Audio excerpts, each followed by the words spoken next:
Lep pozdrav tudi v mojem imenu. Kot je bilo povedano, bom kratek, skrajšal bom referat. Referat ne govori o metodah, ampak govori o fašističnih represivnih organih na Primorskem oziroma v Julijski krajini. To se pravi, bomo govorili o območju Reške, Pulske, Goriške in Tržaške pokrajine.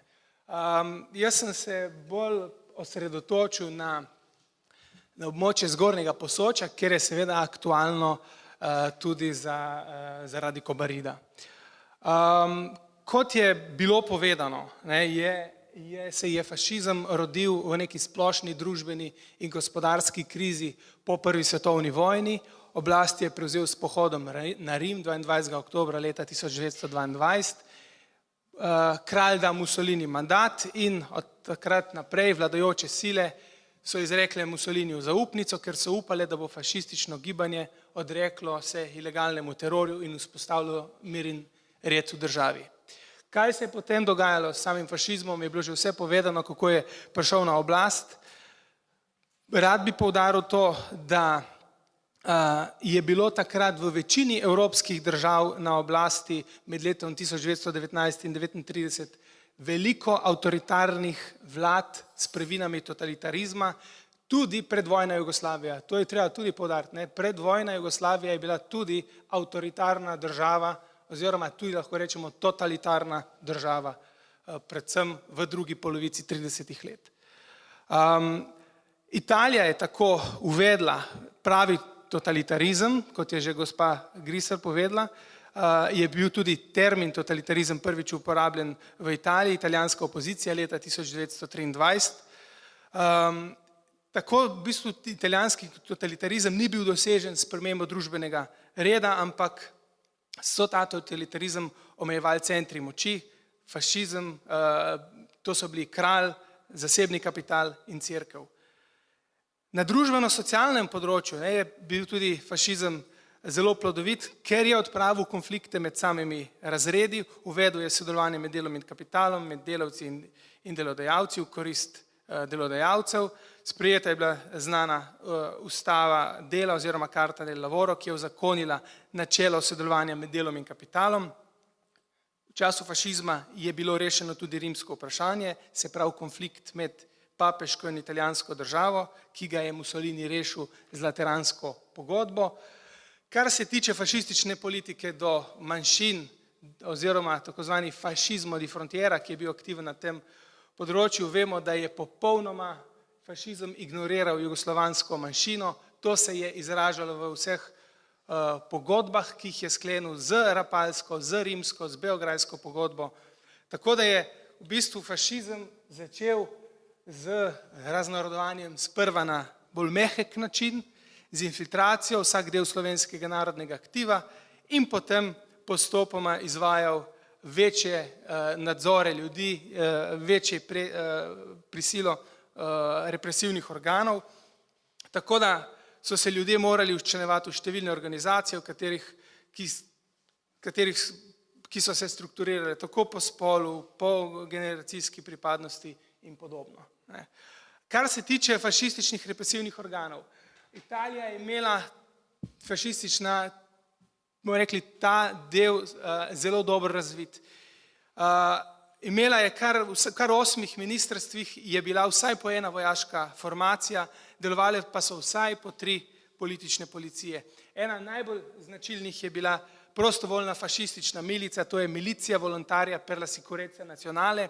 Šlo je za nekakšno vojaško in policijsko silo, ki se je konstituirala iz čet skvader leta 1923 in leta 1928 bila vključena v redno vojsko.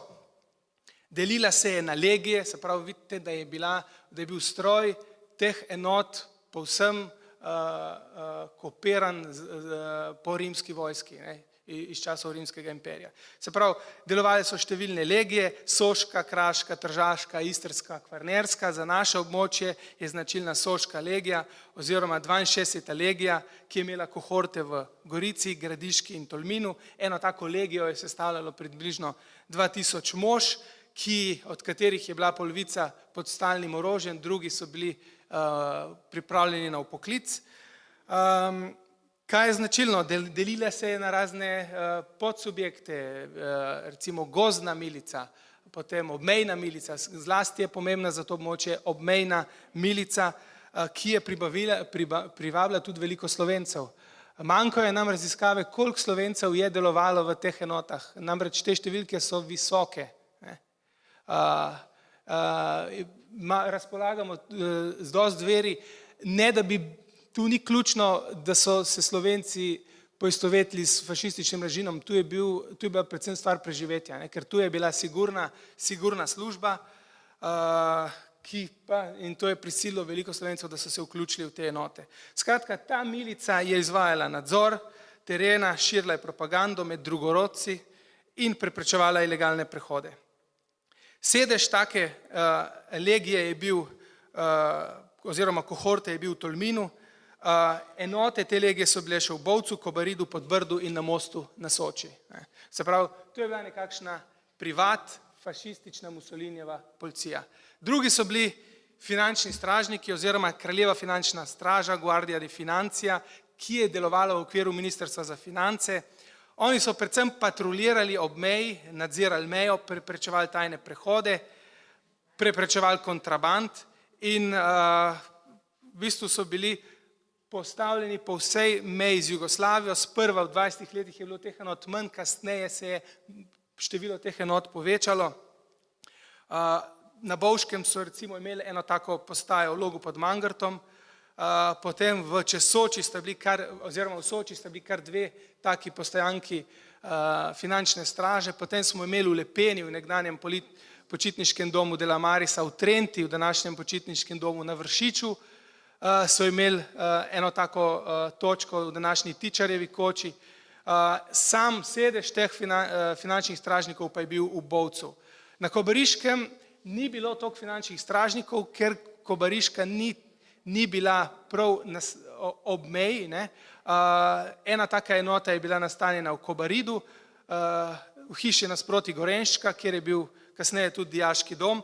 Manjša postojanka je bila tudi na Bogatinskem sedlu, največ finančnih stražnikov pa je bilo v Tolminu, sedež je bil torej v Tolminu, potem so bile še enote v samem Podbrdu, v današnjem domu za ostarele, potem pa imamo še stalne posadke v Pologu, v Tolminskih Ravnah, Petrovo Brdo, Sela nad Podmelcem, Kav, Bača, Petrovo Brdo, Grahovo, Bači in podobno.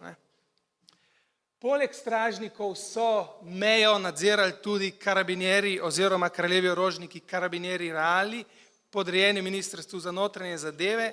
Njihova skrb je bil predvsem javni red in mir, so pa tudi izvajali nadzor meje skupaj s finančnimi stražniki, predvsem glavni namen kontrola prehodov državne meje. En tak sedež karabinjerjev je bil v Tolminu, kjer je danes policijska postaja, potem v Bovcu, pa tudi v Podbrdu in Kobaridu. Poleg teh enot je represivne metode izvajala tudi redna vojska.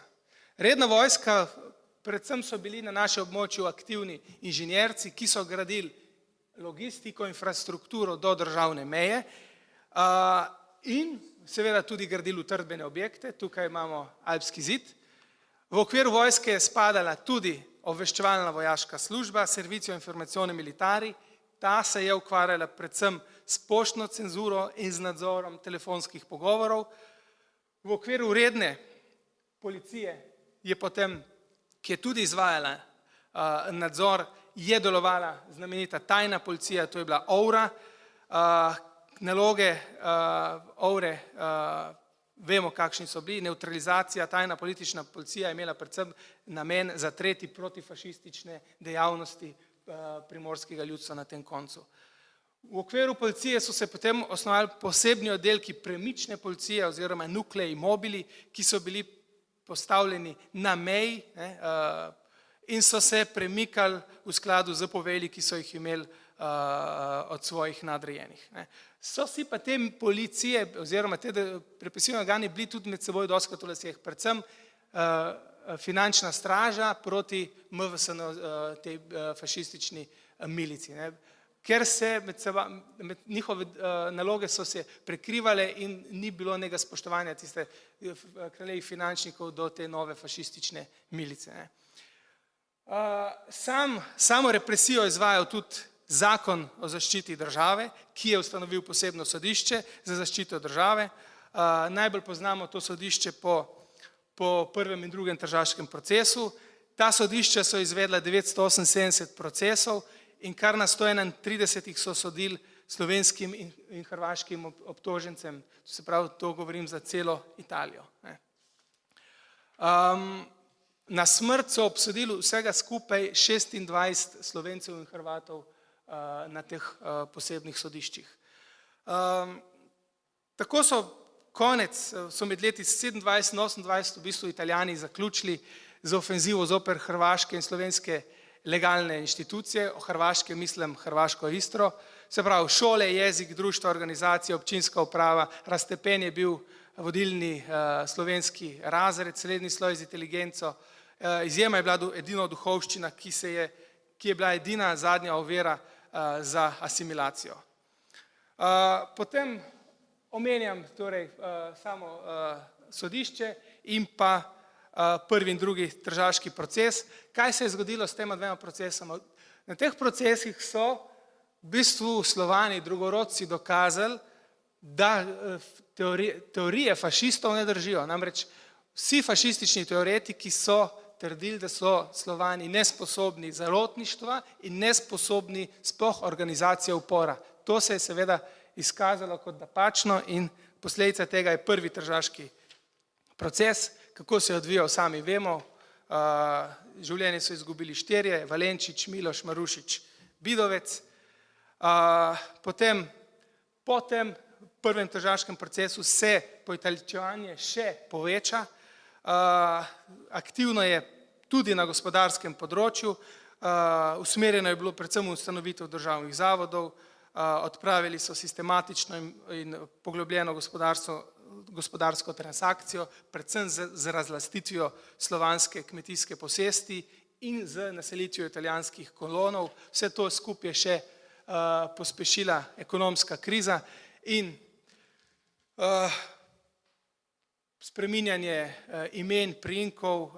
Tržačan Pavlo Parovelj je celo tej tematiki napisal knjigo, ki jo je izdal. Bistvo tega poitalijančevanja je bilo, da se slovansko ime in priimek vrne v tisto pravo italijansko oziroma rimsko, kot so rekli, romansko. Če pogledamo uspehe poitalijančevanja fašizma, vidimo v bistvu, da po štetih, ki so jih izvajali, recimo leta 26 in potem leta 21 in potem leta 36, ugotovimo, da v bistvu se italianizacija v Julijski krajini ni bila uspešna, ker se je leta 36 opredelilo za Slovence več, bomo rekli, Slovencev kot leta 21, če gledamo ta vidik. Drugi tržaški proces, ki je sledil potem prvemu, je tudi o tem je bilo veliko povedanega. Tlele sem en dosje iz drugega tržaškega procesa, dal gor na PowerPoint. Ta proces se je končal z usmrtitvijo Bobka, Jovančiča, Kosa, Vadnala in Tomažiča. V bistvu s to usmrtitvijo teh 5 obdolžencev so fašistični represivni organi močno prizadeli slovenski javnost in čeprav v temeljih niso omajali njene protifašistične naravnanosti. Zdaj, če pogledamo efekt delovanja fašističnega režima, ugotovimo, da je fašistični režim z represivnimi organi skušal uresničiti program popolnega uničenja slovenske in hrvaške narodne identitete. Uspeh je bil prej kot neskromen, ne zaradi pomanjkanja volje, ampak zato, ker na tem, kakor ne tudi na drugih področjih, ni bilo dovolj sredstev in je totalitarizem fašističnega režima večkrat tudi zaostajal z njegovimi nameni oziroma s tem, kar so sami napisali. Raznarodovalna politika je zmanjšala število slovenskega prebivalstva, v Trstu in Gorici, razkropila je razumništvo, pripadnike meščanskih slojev pa pahnila v kmečko prebivalstvo in proletarski stan. Najtrajnejši učinek fašistične politike je bil ta, da je povečal odpor Slovencev do fašizma, to je ključno. In vcepla v zavest mnogo Slovencev na tem območju, da se Italijo enači s fašizmom, z redkimi izjemami, in da je vse to prignalo do zavračanja skoraj vsega, kar je bilo italijansko. Tako da, kot je bilo povedano tudi že prej, ta odpor slovenskega ljudstva je rodil TIGR in tudi druge narodno-obrambne organizacije. Tako da, kaj slovensko primorsko prebivalstvo je na nasilje odgovorilo z nasiljem, kaj se je zgodilo, je bilo že povedano. Tako da to bi bil en kratek prispevek z moje strani. Upam, da sem bil kratki in jedrnat in hvala za pozornost.